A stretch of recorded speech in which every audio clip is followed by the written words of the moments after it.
On this episode of the Warped Reality Paranormal Podcast, Ghost Joe and Kreepy Ken talk about haunted dolls, everything from the Twilight Zone's Talkie Tina to your favorite little redhead. So buckle up, lady. We're going for a ride. Let's go.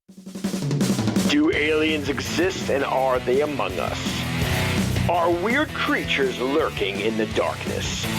Do evil entities hide in the shadows of your bedroom while you sleep?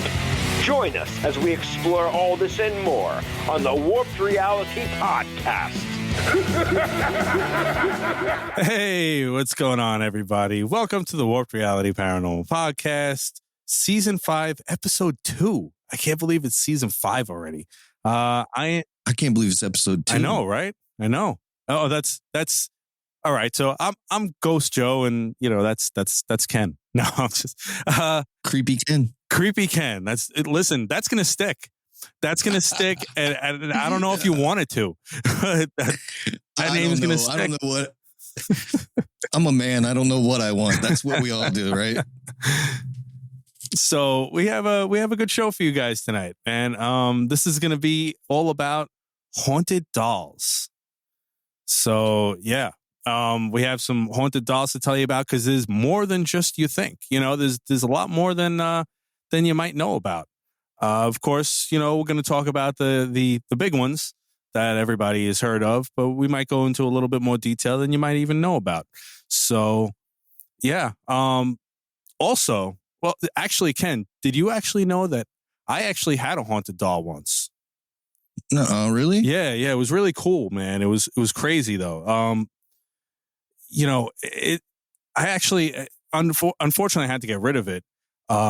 What happened was the doll was like life size, blonde hair, blue eyes. And she always had like this surprised, like really terrified look on her face, and just one day, I don't know what happened, man. Like she deflated and I had to get rid of her, and I don't know.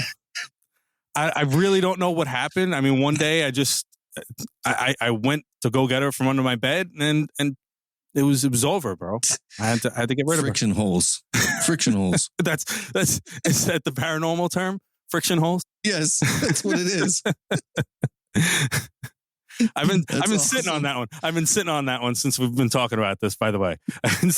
Well, you sat on her. That's why she deflated. Hey, that's true. That's true. Well, that was a good one, man. Thank you. So, yeah, guys. So we're going to get into some haunted dolls here. I guess, what do you want to start with? Do you want to start with the big one, or do you want to start with the smaller ones and then go for the bigger ones after? Well, yeah, let's start with the smaller ones because they're kind of easy. They're ones that and I'm not too familiar with, and I'm sure you're not either. Right. And I don't know if anybody really is. Yeah, no, it's true. Actually, and we've all heard of these haunted dolls. Like, of course, you got the Annabelle movies, and I think it really stems back to the Twilight Zone. With Talkie Tina. You remember that episode with Talkie Tina? That was one of my favorite Twilight Zone episodes of all time, man. And that was probably, I don't think that there was anything before that. I think that might have been like the first like spooky, creepy doll thing that ever came out was probably from that episode. Yeah, that was a great episode too. Yeah, absolutely. I mean, because, and it's funny because that episode kind of, I don't know if you would say mirrors the whole Annabelle thing, but it's more like, it wasn't Chucky running around with a butcher knife. You know what I mean? Like it was like she was left on the steps, or somehow she got on the steps and the dude tripped and stuff like that. So it was like, weird occurrences where it was her, but you didn't see her doing it. So but I always loved that one. But so which one you want to start with, man? It's your choice. Let's go to Mandy. Okay, let's do Mandy. It's considered Canada's weeping porcelain terror, and it's in a museum in Canada, and since they're a little bit French up there, I have a hard time pronunciating some of their words. Like I don't know what the heck the proper name of this museum is. It's like the Quesnel or something like that. I don't know. I'm not French. It's like the Quesnel Museum. But yeah, it's kind of a cool story, man. It arrived there in 1991, and now it's close to being 100 years old at the time we're speaking about it. And it was received by a donor who got it from her grandmother, and it was locked in a trunk for like years and years and years. And she gave it to her granddaughter, and it pretty much gave the granddaughter the creeps. So she donated it to the museum because she said it made her feel weird. So that's kind of the start of it. But she said that it would cry and do all kinds of weird, things like that. She'd hear voices, and it's a really cool story. But the first night that it arrived at the museum, the very first night, the staff started reporting strange occurrences. And she was heavily photographed because they added it to the collection. And then they left her in a lab overnight. And when staff members arrived in the morning, they found the lab was completely in disarray, man. Like a small child had been throwing a temper tantrum inside of this lab, which is pretty dang creepy. Listen, if there's two things I don't like, two things that scare me. I don't like dolls, man. Even the plastic ones that, deflate. I don't like, they creep me out, man. There's something about those dead eyes, man. They're like almost like vessels for just waiting for something to take them. You know what I mean? Yeah. Like it's a representation of the human body, and right. They look real, and that creeps me out, man, because I remember when I was a kid, my aunt used to collect dolls, and I think this is what creeped me out was I'd have to sleep in this dang room every time I stayed the night over at her house, and I hated it. And the dolls I felt like they stared at me all night. There was like hundreds of dolls all around me, man, and I couldn't get no sleep, man. I don't like dolls, and I don't like garden gnomes for very good reason, and that's a different story, but Garden gnomes creep me out too. Yeah, dude, they creep me out. I don't like them. I don't know. I have a kind of a love for garden gnomes only because of that show that used to be on Nickelodeon when we were kids. I think it was like, like the gnomes. I think it was actually called like the gnomes or the land of the gnomes or something like that. I remember that. And they all kind of look like the garden gnomes, So I kind of have a little soft spot for the gnomes. But I actually used to, no, for real though, I actually did have, I don't know if it was haunted, but I actually used to have like an old ventriloquist dummy that I had gotten from my neighbor. And I ended up, stupid me, because it probably would be worth money now, but I'm stupid.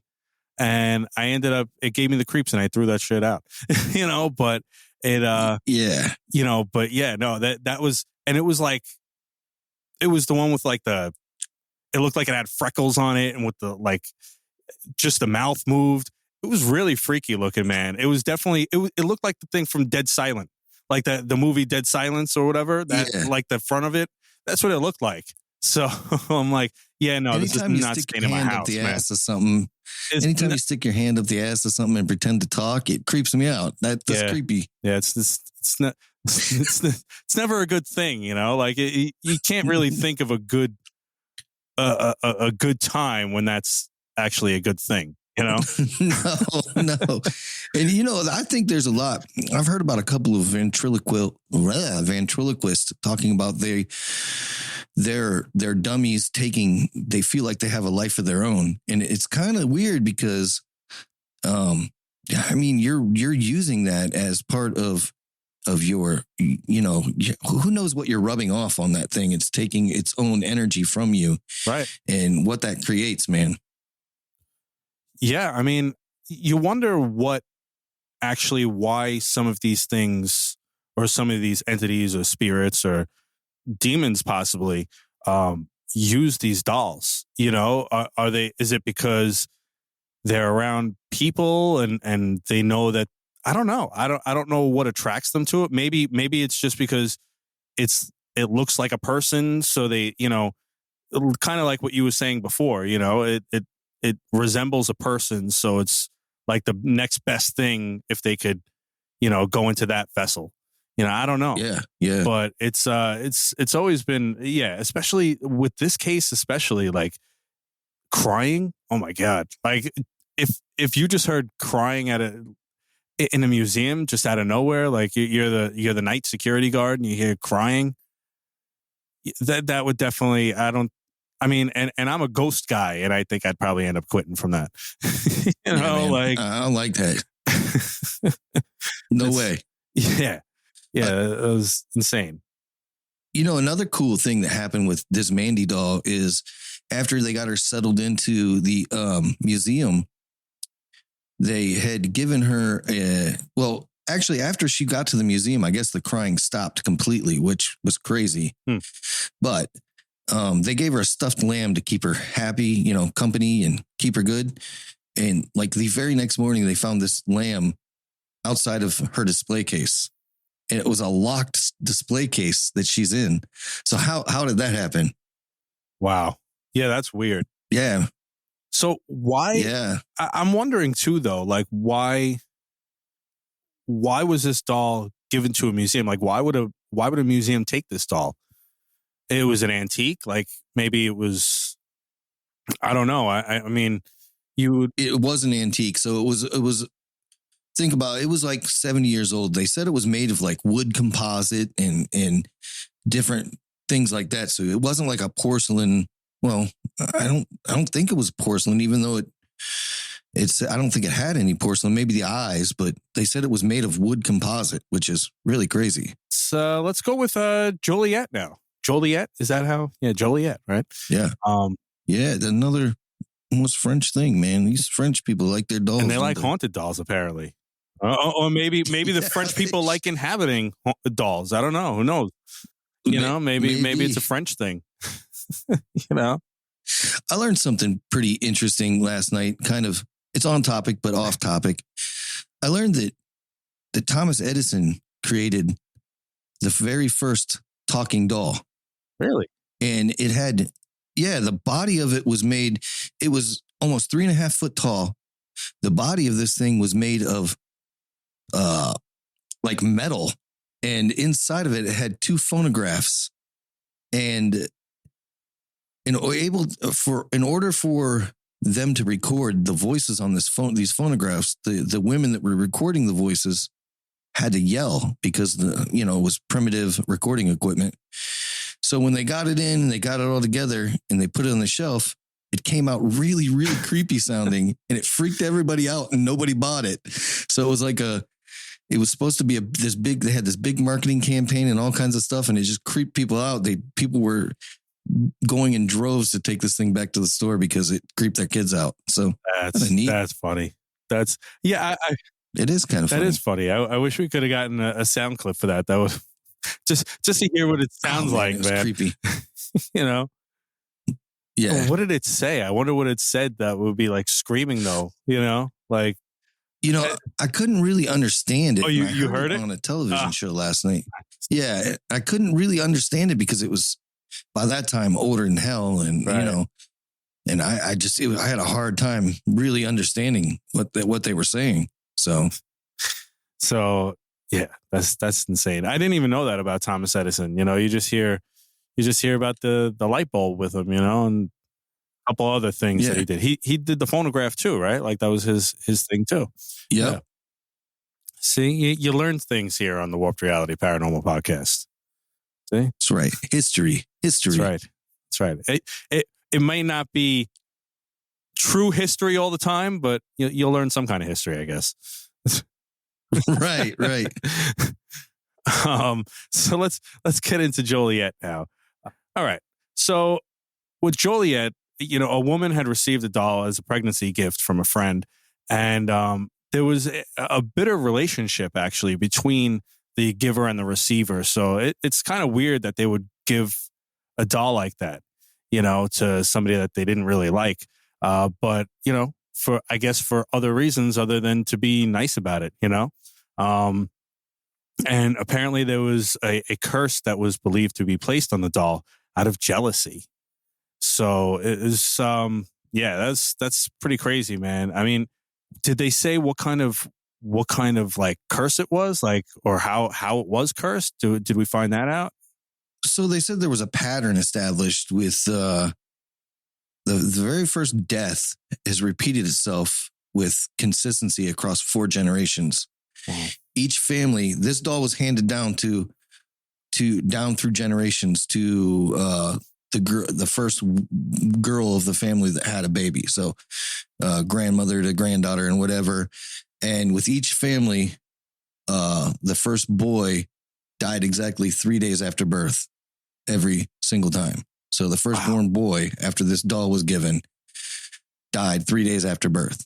So wow, you can't argue with consistency. And that makes it even more creepy, that it's, I guess, documented like that. Yeah, I mean, she must have really hated this lady for a cursed doll like that. Yeah. I mean, that's insane, man. She hated her and her entire family. I mean, right? Wow. Right? In order to be generational, that's insane, man. So the doll apparently it giggles, it cries. Oh, it actually had giggled when the owner's cat had walked by. So I guess it liked cats. My cat hates me, by the way, but that's a different story for some reason. I don't like cats. I don't like cats. I like cats, but she hates me for some reason. I don't get it. I don't get it. I have one that likes me and one that hates me, but I don't really care. I'm a dog guy, man. I like dogs. See, dogs Cats, like everybody. The thing about cats is if they were just a little bit bigger, they'd eat you. And that's all they do is look at you and try to figure out how they're going to eat you today. I don't know. At least, if you passed over dead today and it was just you and the cat in the room and nobody found you for days, the cat would eat you. But the dog would at least wait 3 days, Right. It would mourn a little bit, I guess, right? Yeah, right. So, there was also screaming that came from the doll, too. That's terrifying. Yep. To be able to like hear screaming coming from a doll. They said that the doll is a vessel for all the lost baby boys over the years. So that's interesting too. It is. The fact that, I mean, I wonder how maybe they used a Ouija board or something like that to figure that one out. Cause that's quite specific, to know that it's them. It is. The family still thinks that all the little boys, like you said, died are inside of the doll, which is pretty crazy. But I guess those who've inherited the doll, they have to treat it like it was their son, and they can never try to dispose of it, because I guess this starts a whole new tragic cycle over again, where each generation knows what fate likely awaits their male children. So that's the curse is pretty much ended, but they have to treat the doll like a son, and they can't ever even think about getting rid of it. And that's keeping the curse at bay right now. Wow. And actually they have to, the souls apparently remain in the doll until Judgment Day. So so that's I don't know who makes all these rules. Yeah. I mean, right. I'd really like to know, and who's coming up with these rules, and I don't know. Sometimes I think some stories are just, this is kind of one of them. I don't know. I mean, if it's documented, that's one thing. I don't see any hard proof of it being documented. It sounds just like a story handed down. It's a creepy one. It's what they call creepypasta. That creepypasta stuff, kind of took a life of its own. But I mean, creepy nonetheless, though, man. I mean, if there's any truth to this is insane. The fact that people also don't believe in they don't believe in Robert the doll either, and look what happens there. Yeah. Yeah. So we're getting to him. We're getting to that guy. Yeah. To be honest with you, I think there's been more documented bad stuff that's happened with Robert than there has been with Annabelle. I think so too. Everybody talks about Annabelle, but Robert is really the one that people got to really watch out for. So we're definitely getting to those guys. That's for sure. So what's this other one? Letta Me Out. The doll's name is Letta. Is that what we're going with here? Yep. So these two brothers in New Wales, Australia, in the 1970s, they were exploring these abandoned houses, and they'd always been inquisitive about the property, and they'd heard countless stories of the house being haunted when they were kids. So they went into this house and they crawled under the floorboards, I guess, in the building, hoping to find some old antiques. But instead, they found what looked like a dead child, and it scared the hell out of them, of course. And it was a doll. It had this wicked grin on its face, and it was beneath the house, which is kind of creepy anyway, just alone. Yeah. Like if I'm crawling under a house and I see a doll, I'm just going to crawl right back out and just leave that thing alone, man. Right. People are way more advantageous than I am. Like I'm not playing with that. It can stay right there, So yeah, when they picked it up, the clothes kind of turned to dust in their hands. They crumbled apart because it was so old. And the house was flooded many times over the years. So they were wondering why the clothes weren't washed away with the flooding, but I guess they just disintegrated in their hands anyway. I guess the doll is over 100 years old. I really don't know what happened with this doll. I know the family had, they'd heard screaming at night. They had their dog turned savage on them and started attacking the doll. And they had to end up storing it away due to problems because there was, with all the dolls, you hear the physical manifestations and you hear the voices. And they had said that Letta actually moved around the house on her own, and that there was strange scuff marks from doll's shoes found each morning. That's terrifying, man. Just the fact that this thing was actually moving around. I think we're up to the big ones. So let's I'm wondering if we should talk about Robert or Annabelle next. Let's go with Robert. Let's go with Robert, I guess. Let's talk about some Robert the doll. So Robert the doll is a 40 foot. Oh my God. 40 inches tall. Huge. Yeah. Gigantic. That's scary. That's scary in itself. Stuffed with wood wool. He actually has a little sailor suit. I don't know if anybody's ever seen the pictures, but he's creepy just to look at this thing. And it's funny too, because the pictures really don't give it justice that it's 40 inches tall. Like from all the pictures, he kind of looks small. He doesn't look like he's 40 inches. Yeah. That's almost 4 feet. Yeah. That's crazy. So he was given to this boy, what was his name? I think the boy's name was Robert, right? It was, and then yeah. I believe the boy's name was Robert. And then after he started, really getting attached to the doll, I believe he named the doll Robert, and then he wanted his family to call him a different name. Yeah. Which is weird. I don't know if that's weird. Which is very weird. And his family was like, no, why would we do that? But he wouldn't answer. He wouldn't do anything until his family started calling him by this other name. I saw that on a special last year on Halloween about Robert the doll. And yeah, that's weird in itself, like why he would do that. But another creepy thing with that is the clothes that were actually on the doll didn't actually come with clothing.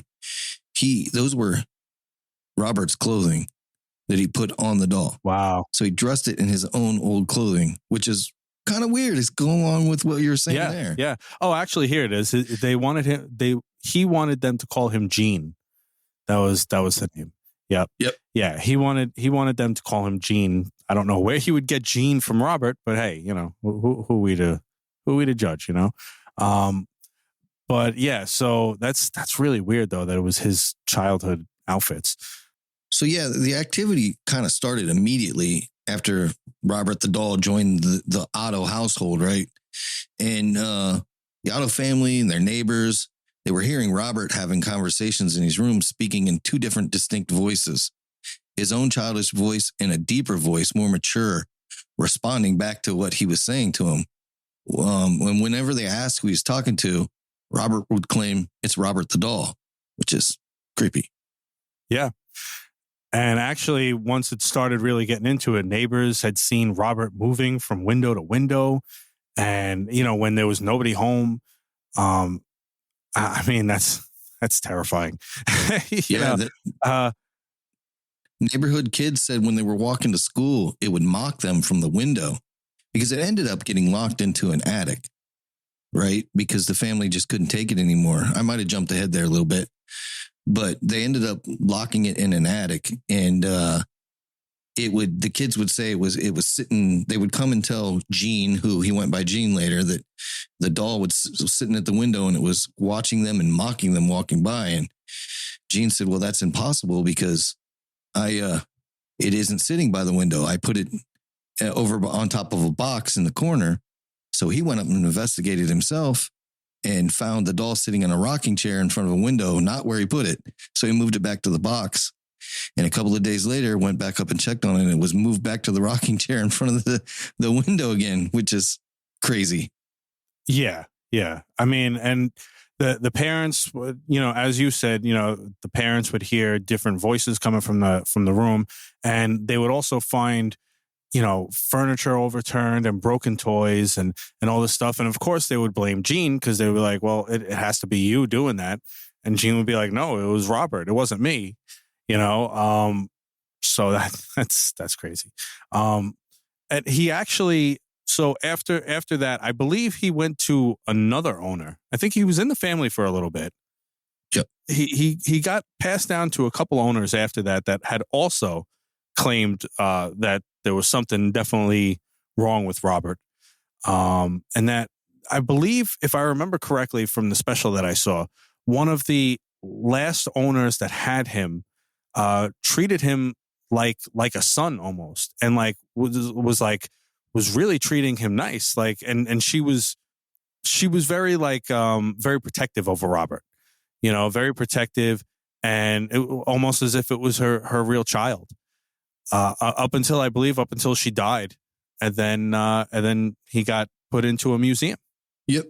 So as soon as he arrived at the Fort East Martello Museum, it was 1994, and right. That's when supernatural weird things started happening to the staff there. I know there's an account of a plumber who was working on some plumbing, as plumbers do, and he heard some giggling, right. And he turned around to find the doll had actually moved across the room on its own. And he knew this because when he walked in the room, he saw the doll's expression and didn't like it. It gave him the creeps. So he heard the giggling. He turned around. The doll was moved across the room. And, bro, I'll be out of there quick. I ain't messing with that. I'm not messing with that, man. I'm such a sissy. I'm not messing with that, dude. I would love to see Robert the doll at the museum. But that when you go to see Robert, there are a certain set of rules that you're supposed to follow. Well, one of the most simple rules that he has is just be respectful. And if you want to take a picture of him, you have to ask his permission out loud. That's one of the most simple rules to Robert. And a lot of people don't believe that. So that was the one thing that I always thought, because I've talked to some people at work about it too, and they're like, "Oh, so you have to ask permission?" Yeah. So how do you know that he gave you the permission? I don't know. You just kind of... Yeah, that's a good question. You just kind of have to be like, listen, is it all right if I take your picture? Okay, then, thanks for not letting me know, but yeah, you have to introduce yourself. You have to say hello. You have to say goodbye. I don't know if you have to bring them anything. I don't think so. I think you just, like you said, I think you just have to kind of be respectful. But here's the thing that I just found out recently. I had did me and the Natman had did an interview with Gina Black, who's an influencer on Instagram, and she actually just wrote a book also, and I'll put that in the show notes so everybody could check it out. She had went to the museum recently, and that they actually had stopped putting the rules up, saying that you don't have to say the rules anymore. So you wonder if that was like a legal thing or something, because the thing is, people that weren't following these rules, I mean, Robert gets hundreds of letters from people apologizing. Right about a liability thing. Yeah. Liability, you're right. Robert gets hundreds of letters, thousands of letters a year saying, I'm sorry I didn't follow the rules. Please, please take the curse off of me. I'm sorry I didn't do this. I'm sorry. And like by really scared people that believe that whatever's happening in their life is due to how they treated Robert. So I have one of the letters. It's just a short letter that this lady wrote for Robert. It says, sorry, I did not ask out loud in quotations to take your photo. Since then, my husband has lost the diamond out of his ring. I tore my rotator cuff. Plus my daughter's wedding was canceled. All of this happened before I returned home from visiting you. Please stop the curse. I am truly sorry. Life is hard enough. So, I mean, wow. Yeah. Wow. It almost sounded like coincidental until you said that it happened before she went home. Yeah. That right there kind of seals the deal. Like, wow, that all happened. Like, that's crazy. I was talking to my buddy about Robert the Doll once, and I said, so if you would go there, because he doesn't believe in anything. I said, if you go there, would you, if you and I were to go there, would you actually take a picture of him? And he said, yeah. And I said, would you ask? And he said, I don't think I'd ask, man. And I said, well, I'm asking, man. I'm not trying to get any more bad luck than I already have, man. I'm asking. He says, yeah, but he goes, I'll be honest with you.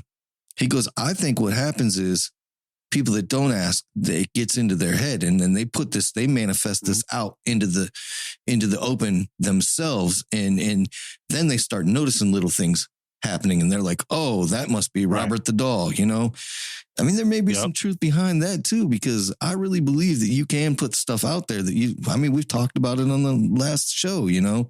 You can put stuff out, you can manifest stuff yourself just by putting it out there. So sure.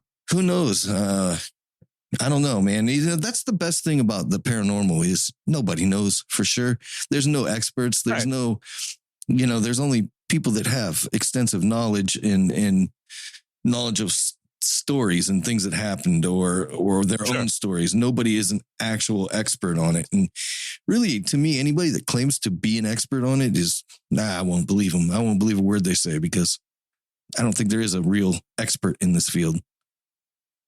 Yeah. Yeah. I mean, I believe don't recall who actually said it, but what a lot of people say is you can't be an expert in a pseudoscience, and paranormal is a pseudoscience, so you can't really be an expert at that, UFOlogy, it's a pseudoscience. Yep.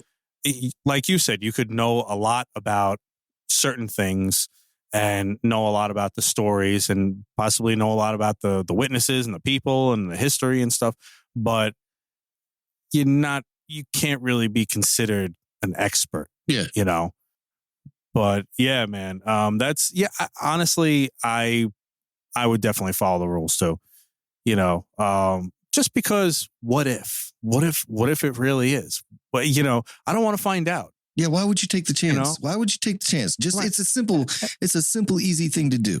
You ask, you say hello. It's easy, man. Why even mess with it?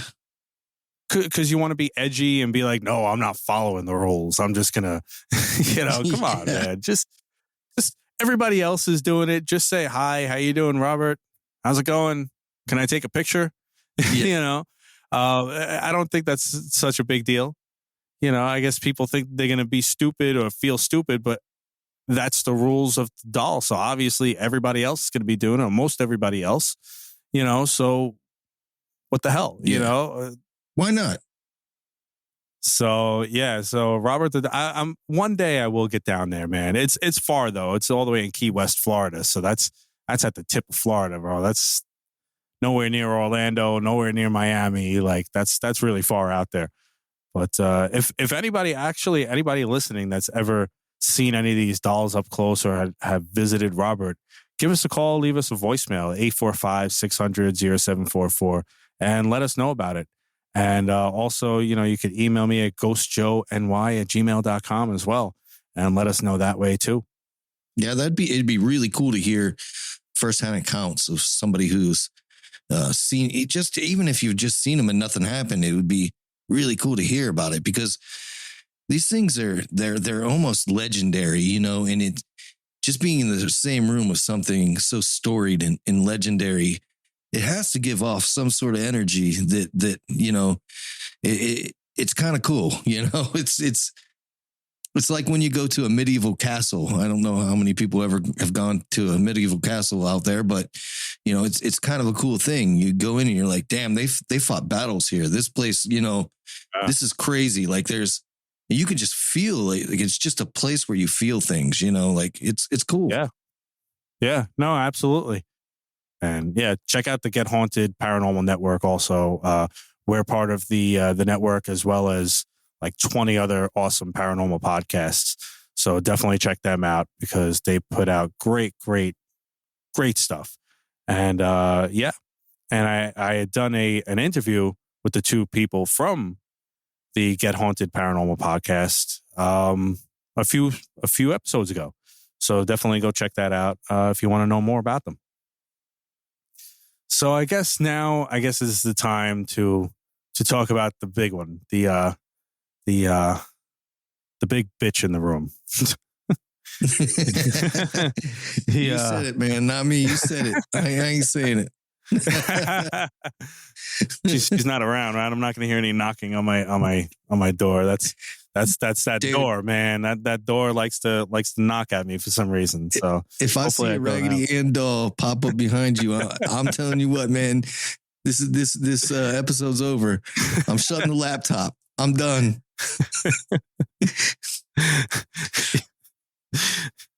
All right.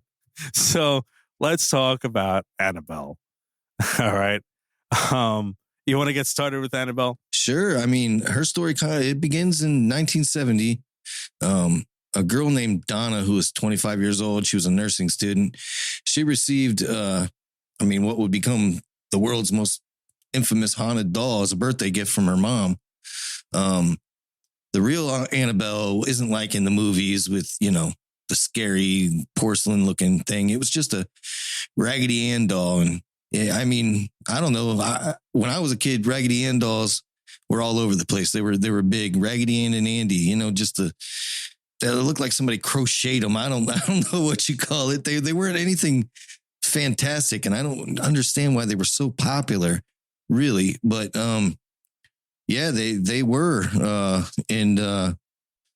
So she shared an apartment in, I think it was Hartford, Connecticut, wasn't it? Yes. Yeah, with her roommate, whose name was Angie, and she was also a nursing student. And according to the case file from the New England Society of Psychic Research, which, the Warrens, of course, founded in, I think, 52. Yep. Yeah, that this is all based on that. What I have is from the case file of that. So, yeah, initially the roommates, they started hearing weird things and they dismissed them. And there was little small occurrences and coincidences, and they just dismissed them as just nothing. Like you do. I do it all the time. My kids are like, I saw something. I'm like, yeah, you didn't see anything. Yeah, and then they scare the hell out of me. But the doll began leaving handwritten notes on parchment paper. And how do we know it's the doll? I don't know, but the most fascinating part about that whole aspect of the story is neither of the girls owned any parchment paper, which was kind of weird. And this isn't like, your baking parchment paper. This is like old parchment paper that just came out of nowhere, The messages were pretty simple. They were kind of scary. They said, "Help us and help Lou." And that's kind of fascinating because Lou was actually Donna's boyfriend, who was not very fond of the doll at all. He had an immediate dislike of it and felt uneasy around it. So that's kind of, some people can pick up on little things like that, and I think that's an important aspect of the story is that he knew right away that something was off with it, But then there was... This all sounds like a... Oh, go ahead. Like a movie, right? It does sound like a movie. Yeah, I was going to say, it all sounds like a movie I've seen. I don't know. Yeah. Well, the movie was... It was kind of close, man, to the actual stuff. There were some creative liberties taken, but of course, I think that for the most part, it was pretty close to what happened. Like in a nutshell anyway. It was Right. without all the Hollywood fluff, you know? Sure.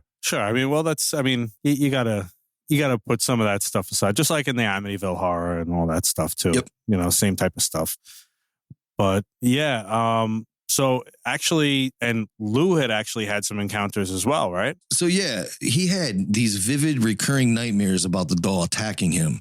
And one in particular incident, he claimed to wake up in the middle of the night feeling like he was partially paralyzed, which sounds like sleep paralysis because you know how that happens.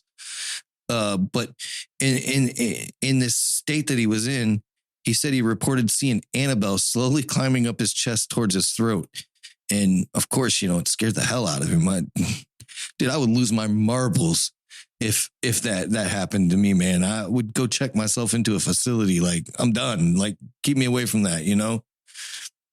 So yeah, that's one of the encounters that I know of. Do you know of any other ones that he had with it? You know, just that he had, you know, many nightmares and stuff, you know, night terrors and stuff about the doll attacking him.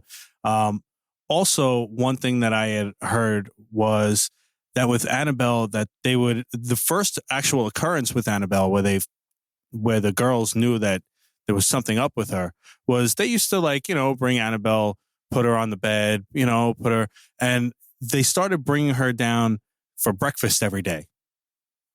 And they had put her in a chair, sitting on the chair for breakfast. And her hands moved from her lap and placed right on the table in front. And the girls saw this happen. And it didn't scare them, actually, though. Nope. It intrigued them more for them to find out more. And that's when they had gotten a medium and they used the Ouija board, of course. And Do you know why, Joe? I don't want to cut you off, but you know why it didn't scare them? Because women are crazy.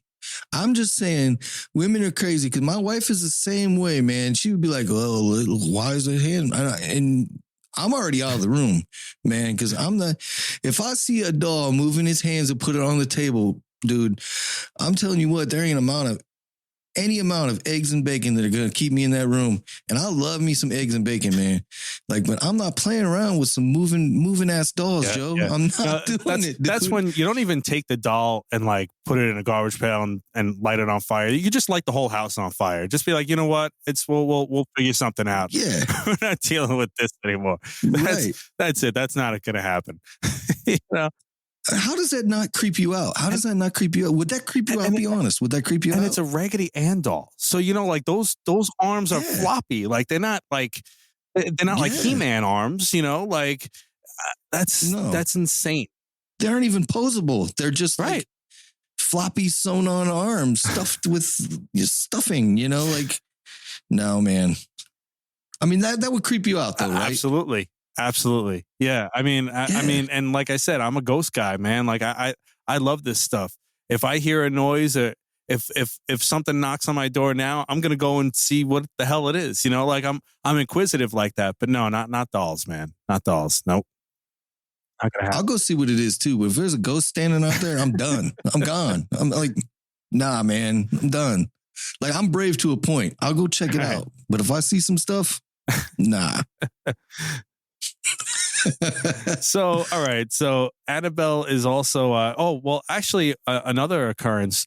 Annabelle, eventually, you know, Annabelle went down the channels and stuff, and she wound up in, she didn't even go down the channels. I'm sorry. The girls had actually contacted Ed and Lorraine, were put in touch with Ed and Lorraine.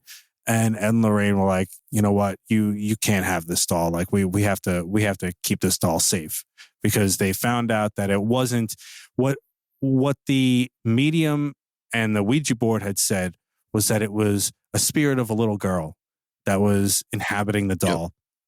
Yep. But then they realized that it wasn't.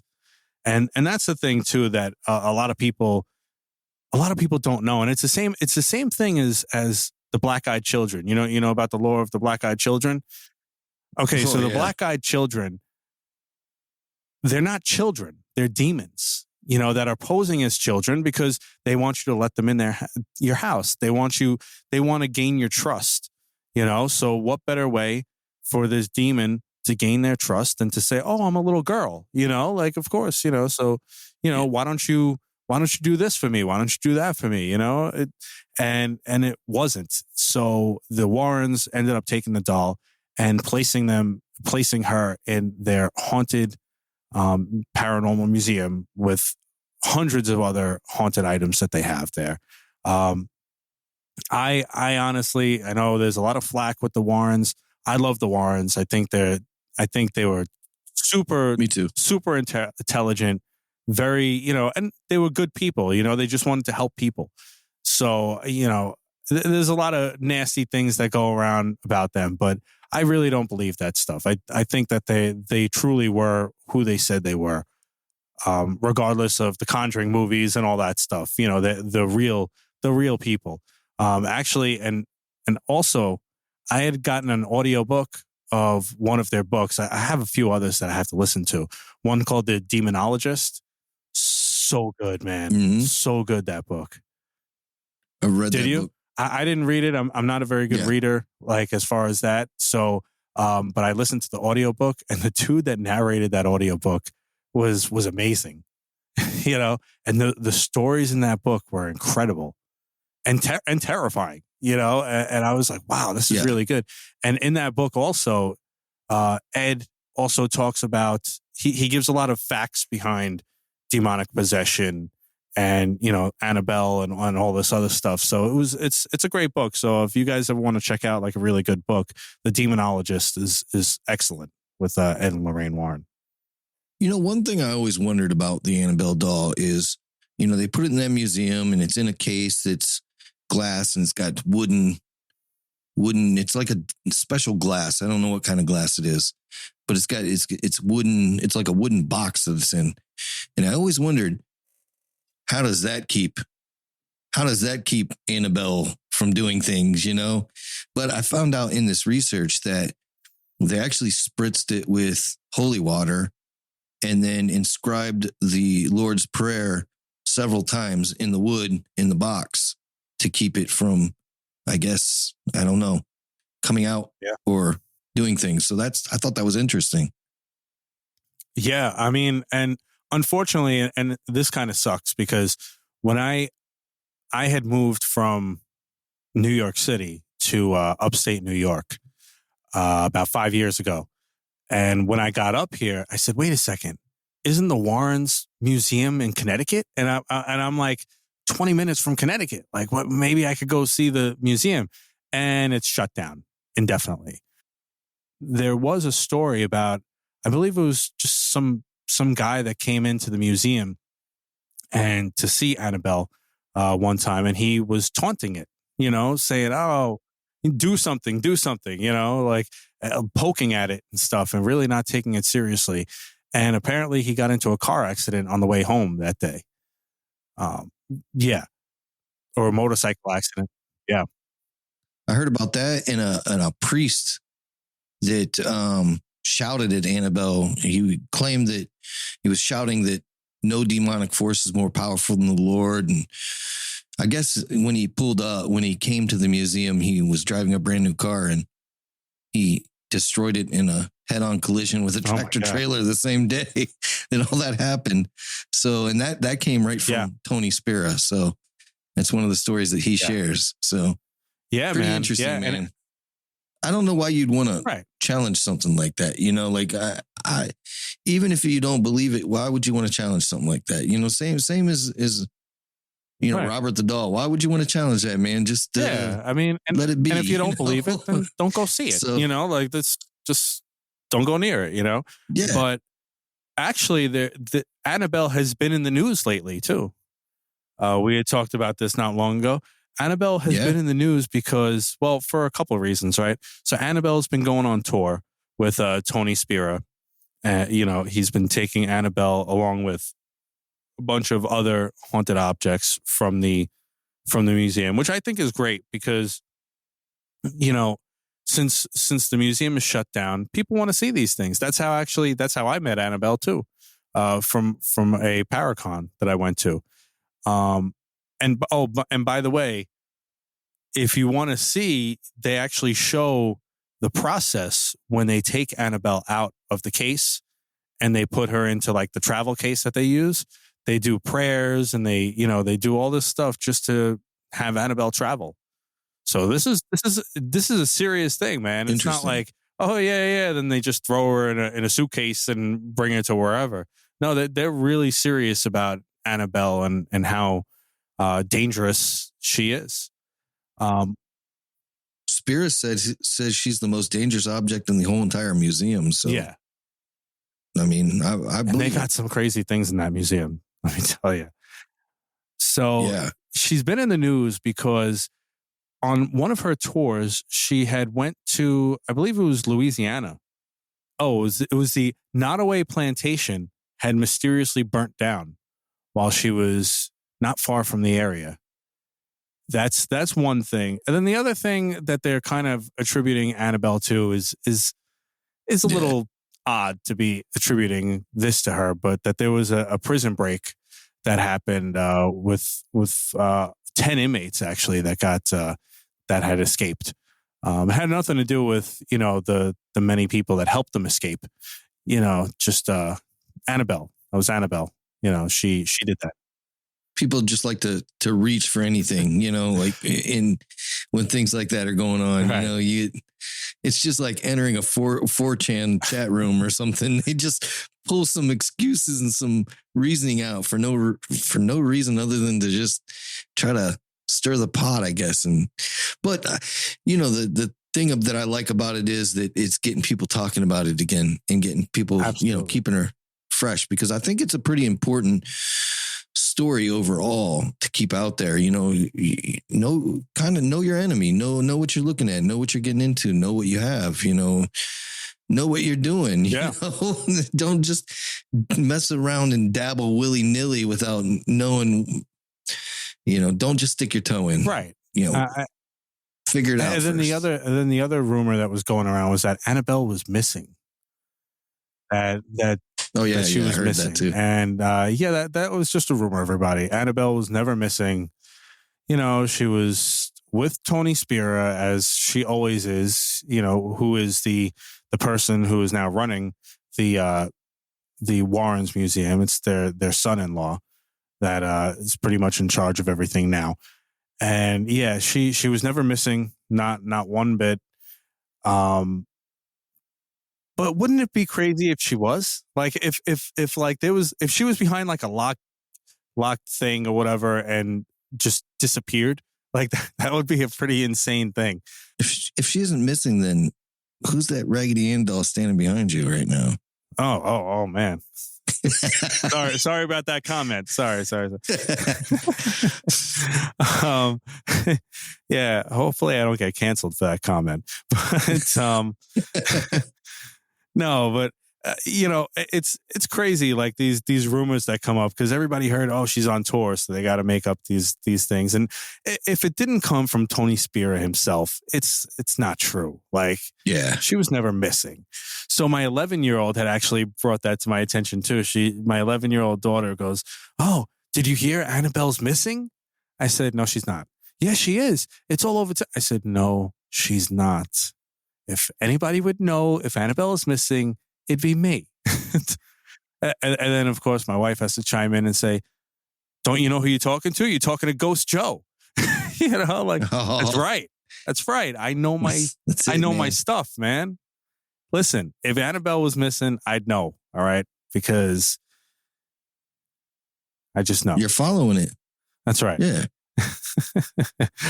But no, Annabelle is definitely the. I mean, I don't know though. What would you think? Do you think Annabelle is or do you think Annabelle and Robert are kind of neck and neck with the stuff? I think they're kind of neck and neck. I'll be honest. I think that Annabelle's worse than. I wouldn't mess with Annabelle over Robert, and the only reason is because Robert has rules, and if you abide by them rules, you're good. Annabelle doesn't have any rules. When you take her out of that case, she doesn't have any rules, man.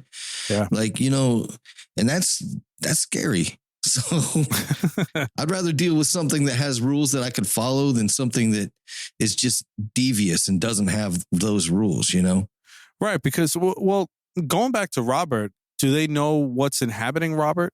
Did they ever say what's actually inhabiting him? Did anybody ever find out? Really? No, I don't believe so. And I mean, I think that it comes from wherever the doll came from. I think that because it was made in like down in Jamaica or something like that, wasn't it? So the doll was. I think so. Yeah. Yeah. So I think that whoever made that doll and who knows how they made that doll, because and it's a one of a kind doll, which is crazy. So maybe it was like a spirit doll or a voodoo doll or whatever to begin with. And, you know, the dude just bought it and had no clue what he was buying. Again, know what you're getting, know what you're buying, you know, because absolutely.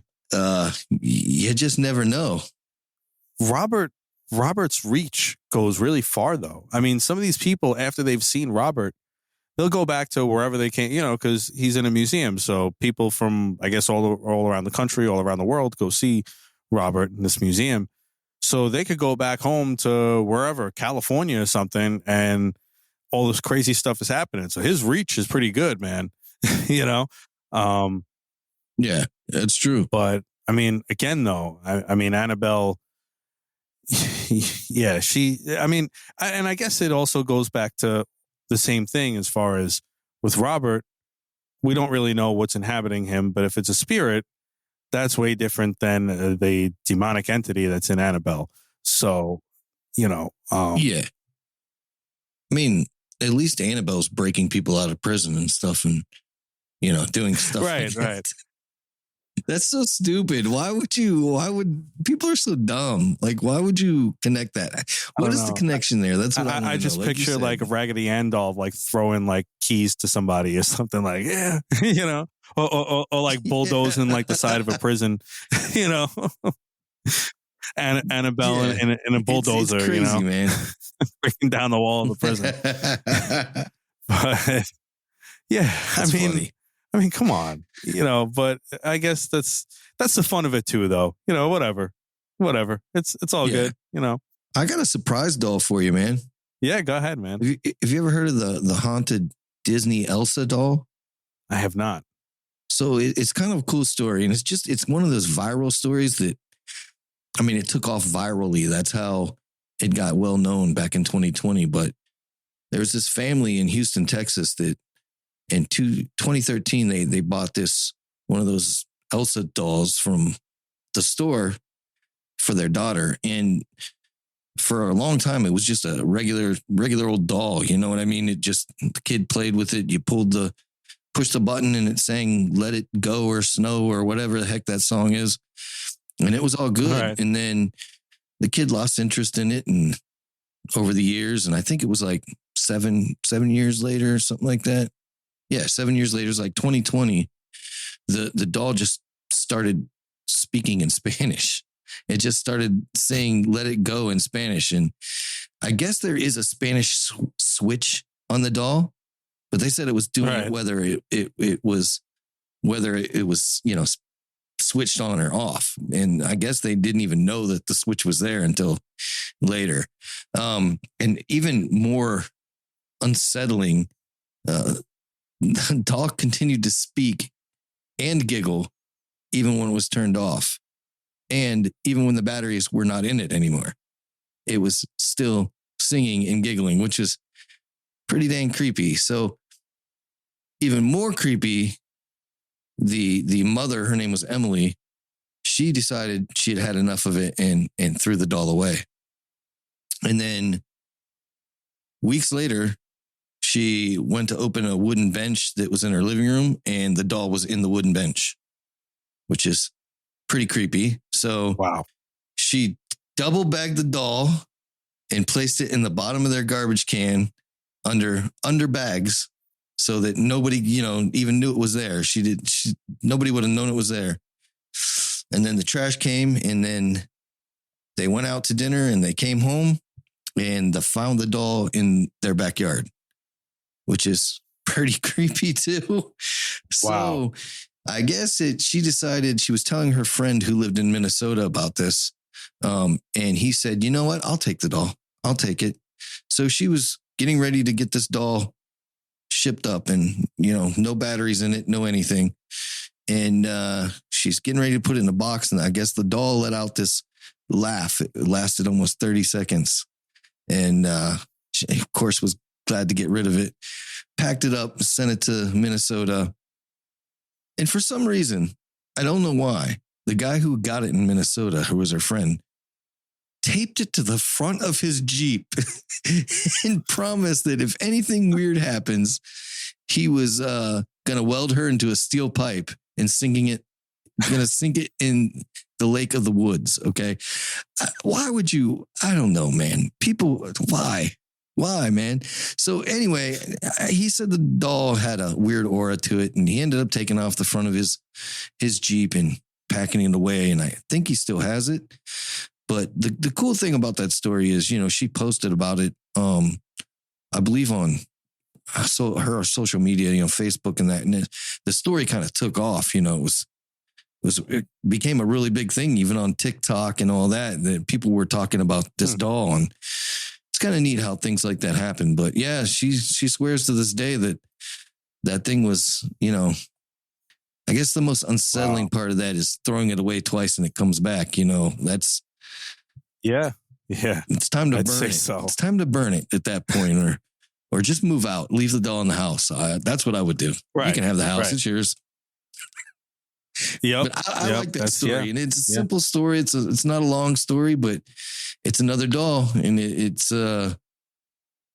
recent. Yeah, which is even crazier. I mean, it was 2020, right there. Oh, that's One cool aspect that I left out is, you might think, how does she know that this was the same doll and somebody wasn't messing with her? But I guess like years before all this, her daughter had written on it with a Sharpie marker on its cheek. And that's how she knew it was the same doll when it came back, because it still had that marker on it. Wow. So yeah, creepy, man. Dolls are just creepy. You can have I don't like stuffed animals either, man. Like, they're creepy too. It's the eyes, man. It's the eyes. Yeah, man. So I guess we're gonna close this one out. I hope you guys enjoyed the creepy doll episode. And again, if you have any experiences with creepy dolls or any kind of paranormal experience, let us know. 845-600-0744. Email me, ghostjoeny@gmail.com. We'll play it on the show. And actually, also, I wanted to mention this too, is that I just put 4 new designs up on our bonfire store that's going to be in the show notes on every episode, with the logos of the show. And if you buy any of the shirts, any of the proceeds that would go to us go straight to charity, and that goes straight from the bonfire store. We don't touch any money or anything, and it just goes straight from bonfire to the charities that are in there. So if anybody wants to help out with some charities and wear some Warped Reality Paranormal Podcast merch, that would be cool. And go to the bonfire store, and I'll have the link down there for anybody that wants to go. Go buy some merch. Yeah, man. Yeah, well, hopefully we'll have some more stuff going on there too. Hopefully I'll try and put some hats and all this other stuff too. But for now, we just have the shirts, and yeah, man, they're pretty cool too. They're pretty cool. I like them. I'm gonna have to get a few myself too. With some of the new logo on them, because we put some new logos out too for the new season. With our new edition here, Ken. So, awesome. And yeah, man. Next week's episode, hopefully you guys are going to enjoy that one. Next week's episode is going to be all about the Ape Canyon incident. That's what they're calling it. Right? Yes, sir. Ape Canyon incident of 1924. So definitely check that out, and enjoy your week, and we'll talk to you guys next time. See ya. Later. Thank you for listening to the Warped Reality Paranormal Podcast, and thank you to all of my guests and contributors that help make this show possible. If you have a paranormal experience you'd like to share, questions, comments, or you'd like to be a guest in the show, please leave me a voicemail at 845-600-0744, or you can email me at ghostjoeny@gmail.com. You can do so anonymously if you'd like. Also, please check out our show notes for all social media links of this show and some of our friends. The Warped Reality Paranormal Podcast, uncovering the unseen.